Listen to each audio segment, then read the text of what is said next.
There's a moment, quiet but undeniable, when she realizes she no longer owns your attention. This is the change she feels first. It's not a fight, it's not a dramatic argument. It's a subtle shift in the air, a pause in the rhythm she once controlled. You don't text back immediately. You don't rearrange your life to fit her mood. She notices slowly that her influence is slipping through her fingers.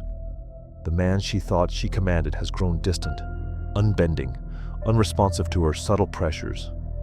And in that silence, in that tiny space between expectation and reality, panic rises. She expected the opposite. She expected compliance, devotion, a predictable reflection of her desires. But you are no longer predictable. You are no longer hers. She sees it before she admits it, even to herself. The man she once held in her grasp now moves through the world with his own rules, his own priorities, untethered from her demands. And in that instant, the first real fear hits her. She has lost control, and there is nothing she can do to get it back. She believed she owned you. Every message, every plan, every glance felt like it fell under her quiet jurisdiction. You were hers to shape, hers to influence, hers to bend to expectation. For a long time, she was right. Your attention was immediate, your compliance unquestioned, your focus always on her. But ownership is an illusion, and illusions break. The moment she thought she could predict your every move, you began to shift. Not with fanfare, not with speeches, but with quiet, deliberate changes. You stopped bending to every whim. You stopped rearranging your priorities to mirror her desires. You no longer asked for her approval at every turn. You started living according to your own rules. At first, she notices it in small ways. Delayed replies, calm detachment, decisions made without consulting her. Then it grows. She feels the grip she once had slipping. Her confidence falters. Confusion settles in. Frustration rises. She can't understand it. She expected the predictable reflection of herself, the man who always mirrored her wants. But the reflection is gone, and the realization begins to settle in, slow and painful. Influence is fleeting, and control is never truly given. It is earned. She is no longer earning it. Transformation rarely announces itself. It unfolds quietly, almost imperceptibly, in the spaces she once filled with control. You begin to prioritize yourself, your mornings, your routines, your ambitions, without seeking her approval. The compulsions that once dictated your choices, replying instantly, adjusting plans, over-explaining decisions, begin to fade. You move through life on your terms, and it is in this subtle consistency that real change takes root. She notices it first in absence, the texts that no longer demand immediate responses, the plans that no longer bend to her desires, the calm detachment in your voice where once there was anxious compliance. Your calm is now the boundary.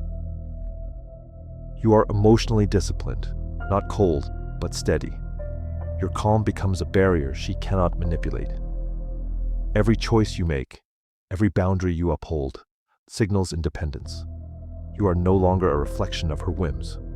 You are a man with priorities she cannot rewrite. The transformation is cumulative.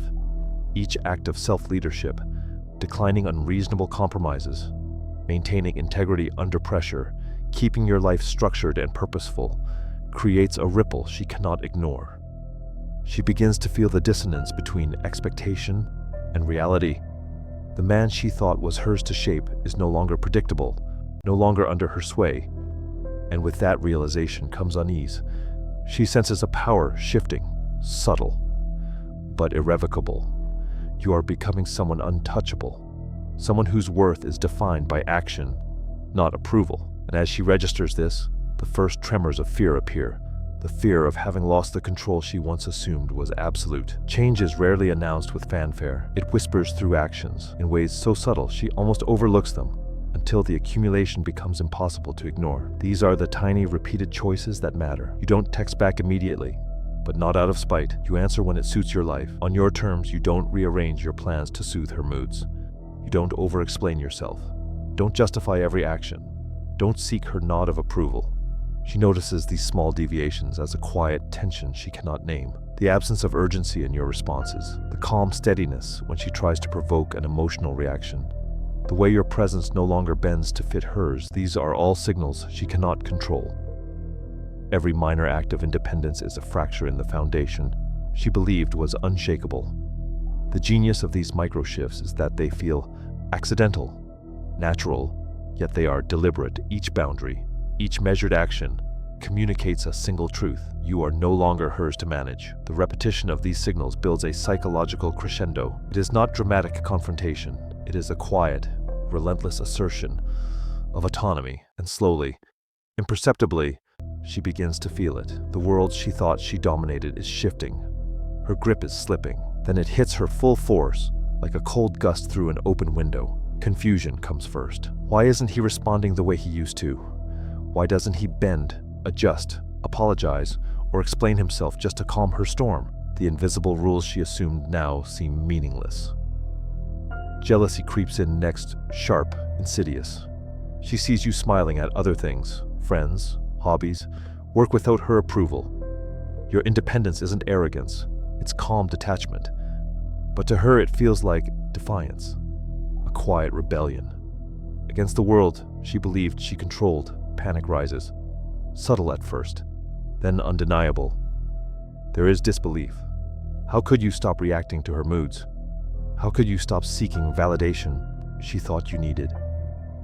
She replays moments, searching for the fracture, but she finds nothing clear.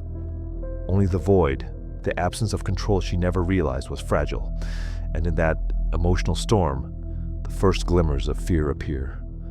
The man she once thought tethered to her whims is untouchable now. Your priorities, your time, your life, they no longer orbit her. She stands in the wake of a quiet revolution, her authority gone, and a chilling truth forms. You are no longer hers.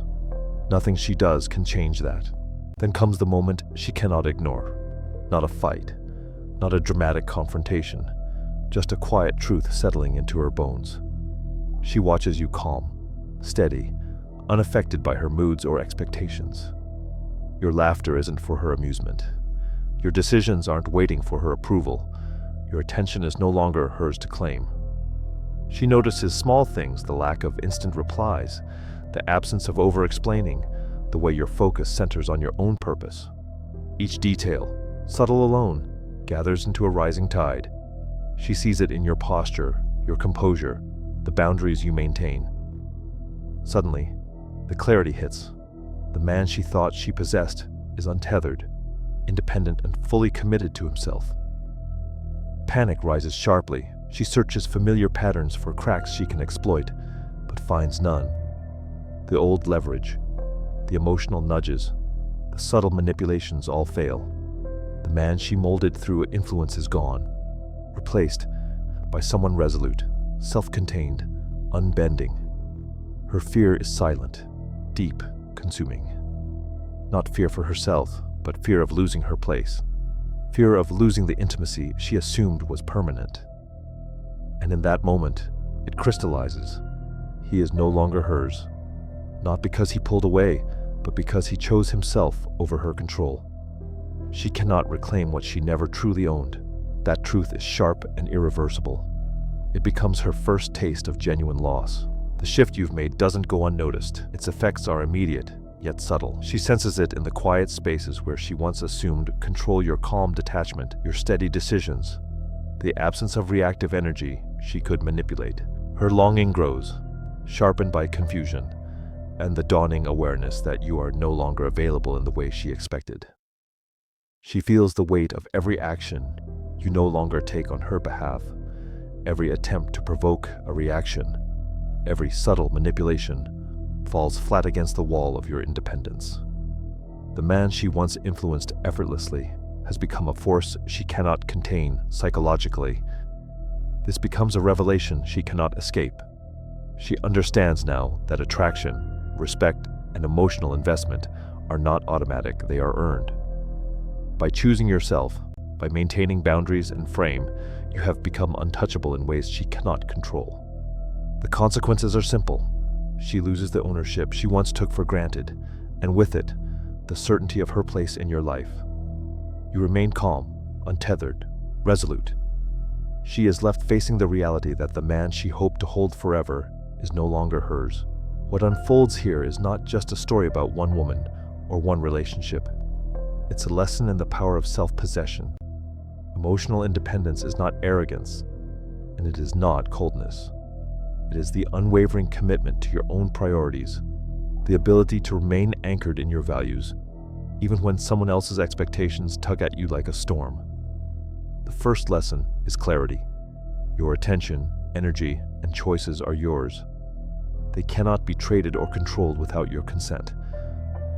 By protecting these, you prevent the slow erosion of authority so many men surrender unknowingly.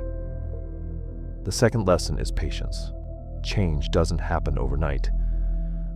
Every small decision, every refusal to bend to emotional manipulation builds a foundation of respect that stands firm. And the final lesson is strength. Real presence comes from purpose, not performance. When your life has meaning beyond immediate approval, your frame becomes unshakable. When a man embodies this, women don't test him. They choose to follow him, willingly and authentically, because they see the value of his leadership. Emotional independence is the invisible force that transforms relationships. It turns fleeting desire into respect, chaos into calm, uncertainty into undeniable attraction. It is the difference between being possessed and being revered. If you followed this journey, you understand something most men never do. Respect and attraction are earned, not given. They grow from self-possession, consistency, and an unwavering commitment to your own values. You cannot be owned, and no one should hold the power to dictate your frame. The choice is yours. Continue bending to fleeting expectations and losing yourself in the process. Or stand firm, maintain your boundaries, and watch as genuine respect and loyalty gravitate toward you. Reflect on your actions. Identify where you've surrendered your authority. Reclaim it, piece by piece. Build a life so compelling that your presence alone becomes a prize, not a negotiation. If you want more insights into mastering relationships, psychological dynamics, and self-leadership, subscribe to the channel and leave a comment what you think about it. Step into your strength, reclaim your frame, and live a life defined by choice, not compromise.